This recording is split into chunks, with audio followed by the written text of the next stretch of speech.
The cranberry sauce sat untouched on my plate, a perfect dome of jellied burgundy that trembled slightly every time someone set down their wine glass. I watched it instead of looking at the faces around the table, those careful masks of family unity that we'd all worn for too many Thanksgivings to count. My daughter Lisa had outdone herself this year. The dining room gleamed with reclaimed barnwood accents and Edison bulbs suspended from copper pipes. Very on trend, very expensive, very much a statement about who had arrived and who was still struggling. "Brad, tell Mom about Aspen," Lisa said, her voice bright with that particular pitch she reserved for showing off. My son-in-law leaned back in his chair, one hand resting on his considerable stomach, the gesture of a man who'd never worried about his next meal. "Well, Margaret, we just closed on a vacation property there. Ski-in, ski-out access. 5 bedrooms. Lisa's been absolutely brilliant about finding investment opportunities." I murmured, pushing sweet potatoes around my plate. "And I've been scouting properties in Hawaii," Lisa added, reaching for the wine. "The market there is incredible right now. We're looking at a beachfront condo in Maui. 3 properties total, eventually. That's always been my goal." Sophie, my 19-year-old granddaughter, shifted uncomfortably in her seat across from me.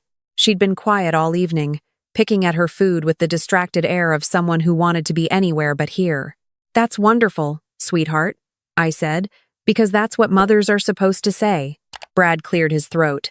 "So, Margaret, I've been meaning to ask. When are you planning to move out of that mobile home park?" The table went quiet except for the sound of someone's fork scraping against china. I looked up then, meeting his eyes. He had the decency to at least look slightly uncomfortable, though whether that was from his own rudeness or Lisa's encouraging nod, I couldn't tell. "I'm quite comfortable where I am," I said evenly. "Mom." Lisa set down her wine glass with more force than necessary. "Let's be honest. It's a trailer park. When my clients ask where you live, it's embarrassing. You're 72 years old. Don't you want something better? Something more appropriate?" The word hung in the air like a bad smell. "I think Grandma's place is nice," Sophie said quietly. Too quietly. No one acknowledged her. Brad leaned forward, his lawyer voice activated. "We've actually been discussing this, Margaret. There are some very affordable senior living facilities in the area. Assisted living, you know. With your fixed income, it might be time to consider." "I'm considering waterfront property, actually," I heard myself say. Lisa laughed. It wasn't a kind sound. "Mom, you can barely afford your lot rent. Let's not pretend." "I'm not pretending," I said, setting my napkin beside my plate with deliberate care. "I've been looking at a charming place right on the beach. Victorian style. Quite lovely. With what money?" Lisa's voice had that sharp edge I remembered from her teenage years, when she'd learned that cruelty could be wielded like a weapon if you dressed it up as concern. I stood up, my chair scraping against the hardwood floor. "Thank you for dinner. It was lovely. Mom, sit down. We're not finished." "I am." I collected my purse from the entry table, my hands surprisingly steady. "Happy Thanksgiving." I drove home to Ocean View Mobile Home Park with the windows down, letting the salt air blow away the taste of humiliation. My manufactured home sat on Lot 47, a tidy single-wide with a small deck I'd built myself 5 years ago, after Harold died. The ocean was 2 blocks away. On quiet nights, I could hear the waves. It wasn't a mansion. It wasn't 5 bedrooms in Aspen, but it had been mine, paid off with decades of careful saving and Harold's life insurance. Enough to live on, if I was careful. Not enough to impress a daughter who measured worth in square footage. That night, I couldn't sleep. I kept hearing Lisa's laugh, seeing Brad's smug face, remembering the way Sophie had looked at her plate instead of at me. By 3 a.m., I'd made a decision that probably wasn't entirely sane but felt necessary nonetheless. I would prove them wrong, somehow. 2 weeks later, Lisa showed up with Brad and a thin woman in an expensive pantsuit who introduced herself as Jennifer from Coastal Senior Living Solutions. "This is an intervention, Mom," Lisa announced, walking through my home like she was inspecting a crime scene. "We're here to help you face reality." Jennifer pulled out a tablet, her smile professional and pitying. "Miss Chen, I specialize in helping seniors transition to more appropriate housing. I understand change can be frightening, but I'm not frightened," I said. I'm furious. And I'm asking you all to leave. See? Brad said to Lisa. This is exactly what we talked about. Denial, cognitive decline. I'm 72, not senile, I snapped. And I don't need your help. But they kept coming. Phone calls, unannounced visits, brochures for active adult communities that were really just warehouses for old people nobody wanted to deal with. Lisa even brought a financial advisor who looked at my bank statements like they were evidence of moral failure. Your monthly expenses are unsustainable, he said, which was a lie. I'd been an accountant for 40 years. I knew exactly where every penny went. Get out, I told them. All of them. Get out of my home. Lisa's face went hard. Fine. But don't come crying to us when you can't pay your bills, Mom. We tried to help. After they left, I sat on my deck and watched the sunset paint the sky in shades of orange and pink. The couple in Lot 49 were grilling fish, the smell drifting over on the breeze. Mrs. Rodriguez from Lot 52 walked past with her terrier, waving. This was my neighborhood. These were my people. But Lisa's words had burrowed under my skin like splinters. Embarrassing. Inappropriate. Unsustainable. As if my entire life could be reduced to a balance sheet that came up short. The next morning, I started packing.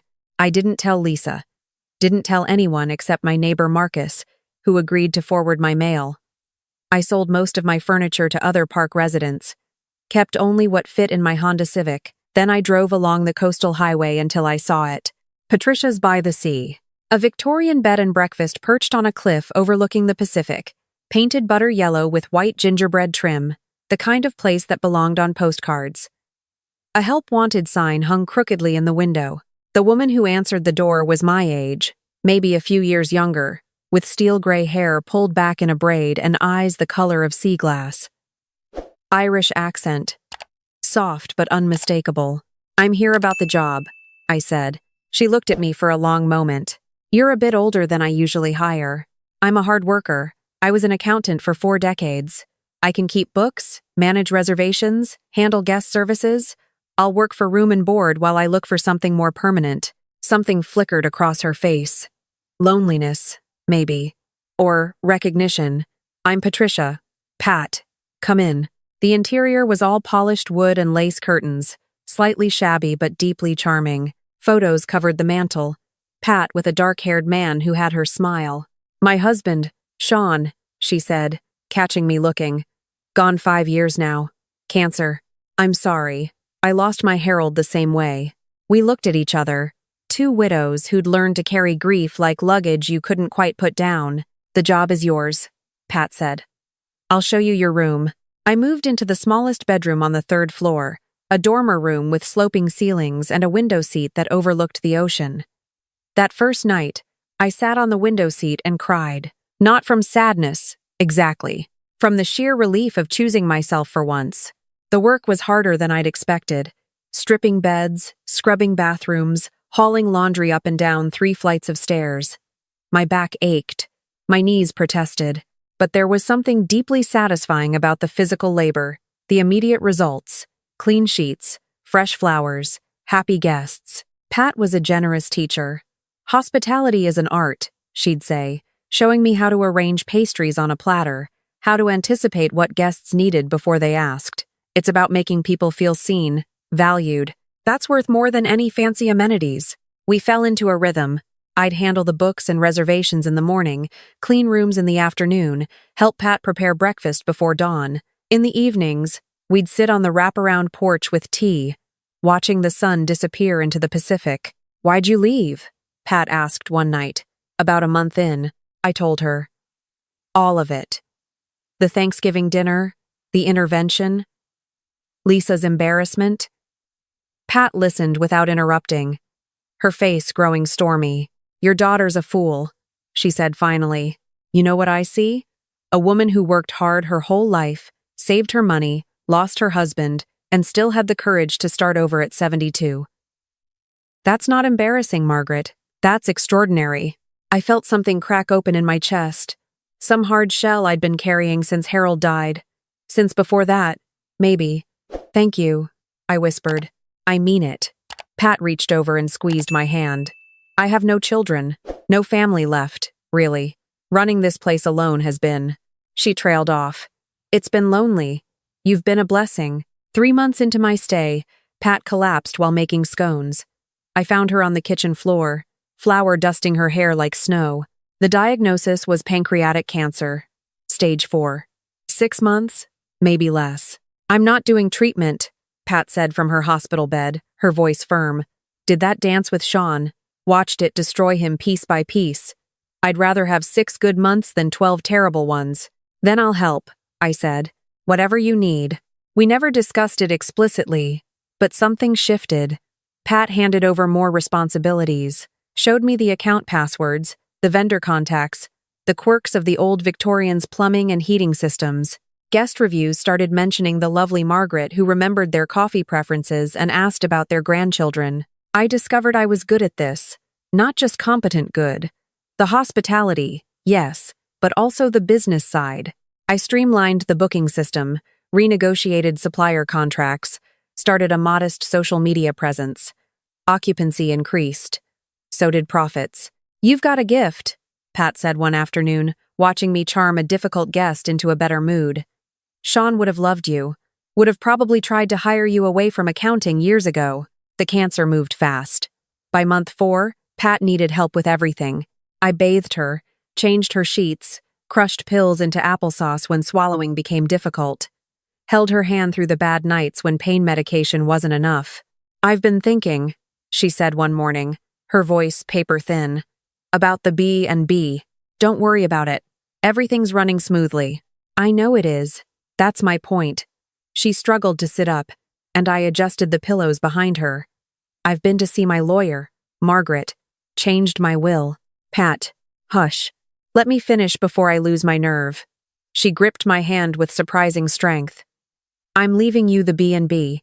The property, the business, all of it. And there's an operating fund, about $400,000, to help you keep things going. I couldn't breathe. Couldn't think. Pat, I can't. You already have. You gave me family in my final chapter. You gave me purpose, companionship, someone to care about who cared back. Sean and I always dreamed this place would outlive us, bring joy to people long after we were gone. You can do that. You are doing it. But your family is you, Pat said simply. You're my family now, Margaret. You chose to be here when you didn't have to. That's worth more than blood. She died on a Tuesday morning in April, with me holding her hand and the ocean crashing against the rocks below her window. Peaceful, the hospice nurse said. A good death, as those things went. I sat with her body for an hour before calling anyone, saying goodbye to the woman who'd seen value in me when my own daughter couldn't. The will reading was surreal. Pat's lawyer, a kind woman named Rebecca, walked me through the details. The Victorian house and the half-acre it sat on, currently valued at $2.8 million. The operating account. The established business with its 5-star reviews and loyal customer base. Miss O'Brien was very clear in her wishes, Rebecca said. She wanted you to have the freedom to make this place your own, to thrive. I drove back to the B&B in a daze. This beautiful yellow Victorian that was somehow, impossibly, mine. I walked through every room, touching the furniture Pat had chosen, the curtains she'd sewn, the photos of her and Sean smiling at each other, with that specific joy of long married love. Then I went to the porch and called my granddaughter. Grandma? Sophie's voice sounded startled. Is everything okay? I need to talk to you. Can you come visit? Mom said I shouldn't bother you. Said you were being stubborn about. Sophie, please. I'm asking you to visit me. Just you. A long pause. Okay. This weekend? When Sophie's car pulled up on Saturday, I watched from the porch. She got out slowly, staring at the Victorian with her mouth slightly open. Grandma? What is this place? Mine, I said. Come inside. We need to talk. I told her everything over tea and the lemon scones I'd learned to make from Pat's recipe. Sophie listened, her eyes getting progressively wider. So you actually own this? Like, actually own it? Yes. And it's worth a considerable amount. Yes. Sophie set down her teacup with shaking hands. Grandma, I'm so sorry. About Thanksgiving. About everything. I should have said something, should have defended you, but I was scared of Mom and Dad, and her voice cracked. I'm so ashamed. You were a teenager being raised by people who value the wrong things, I said gently. You're not responsible for their choices. I dropped out of college, she blurted. Last month, Dad's law firm laid off a bunch of people, and he took a pay cut, and they're stressed about the mortgage on the new house, and Mom's been snapping at everyone, and I couldn't do it anymore. The pressure, the constant judgment about grades and internships and being successful enough to make them look good. She was crying now, mascara tracking down her cheeks. I moved to sit beside her on the sofa, pulling her into a hug. What do you want, Sophie? Not what they want. What do you want? I don't know, she sobbed into my shoulder.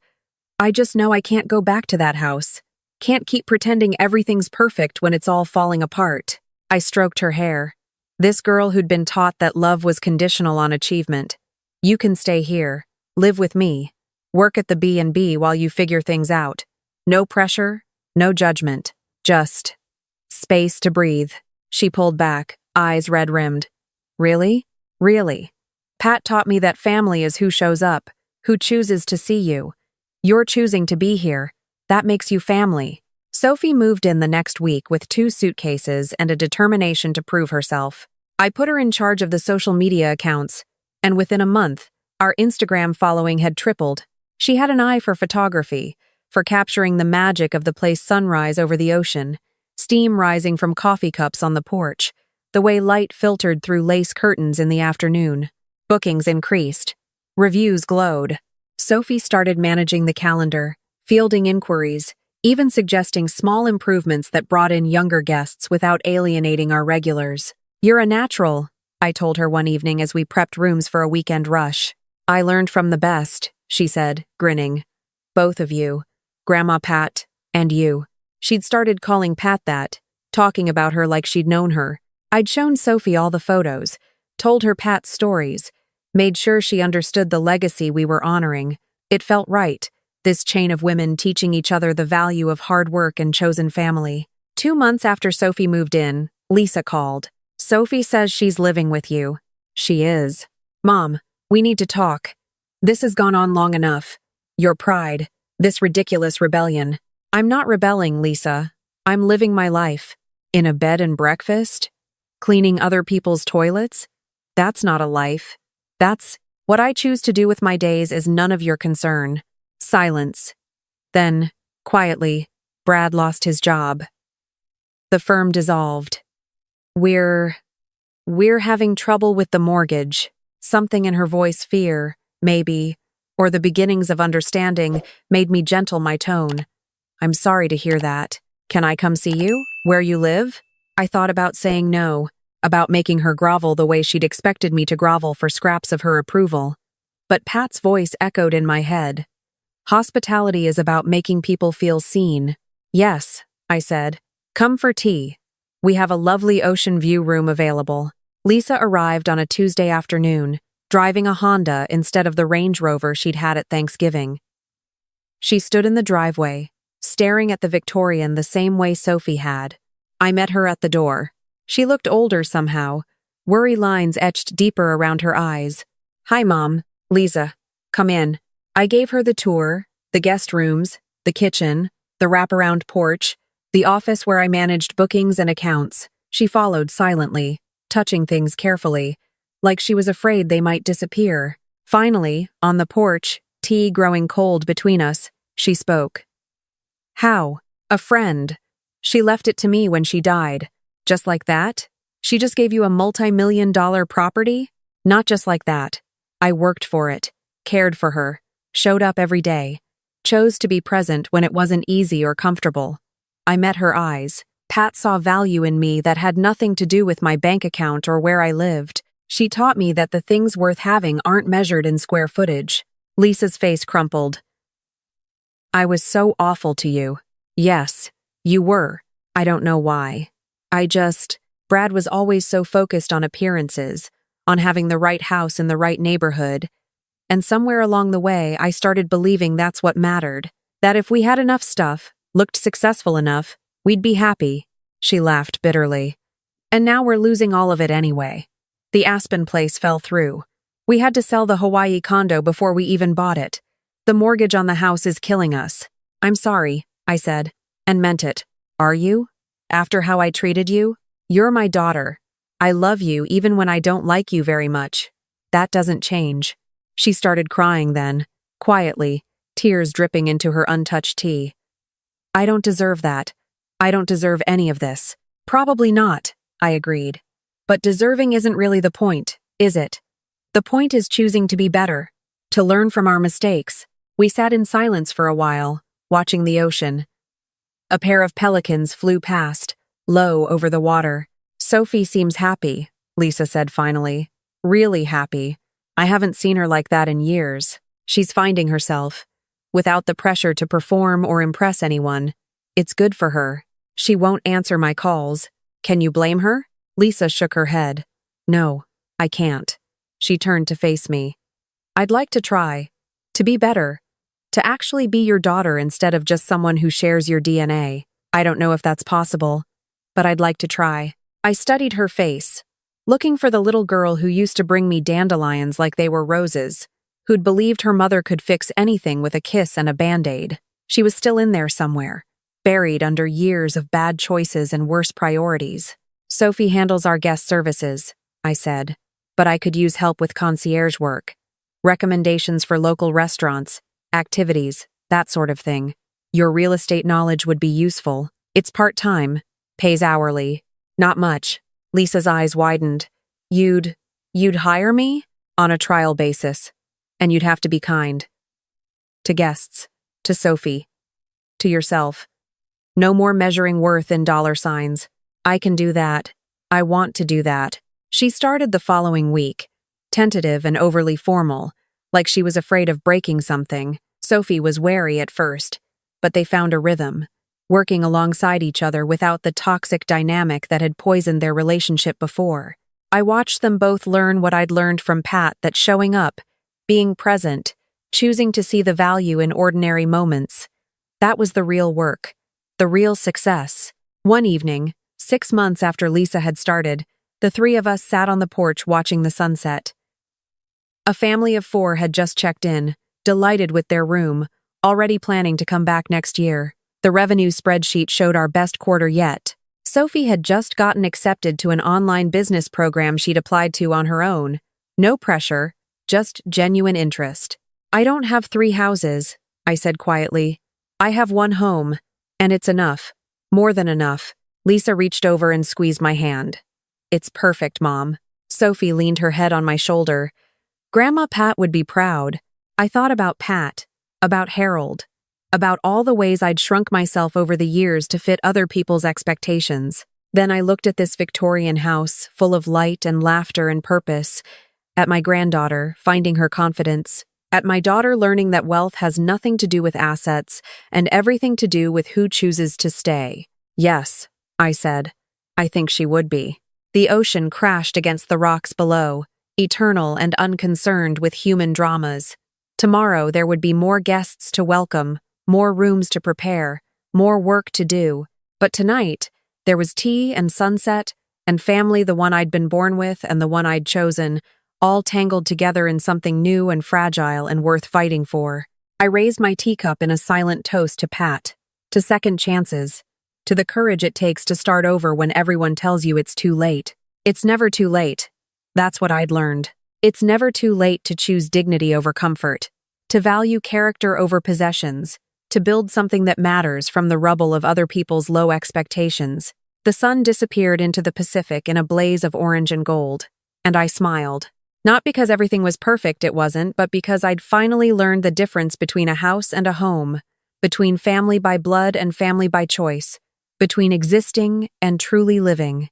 And that, I thought, sipping my tea as stars began to emerge in the darkening sky, was worth more than all the vacation properties in the world.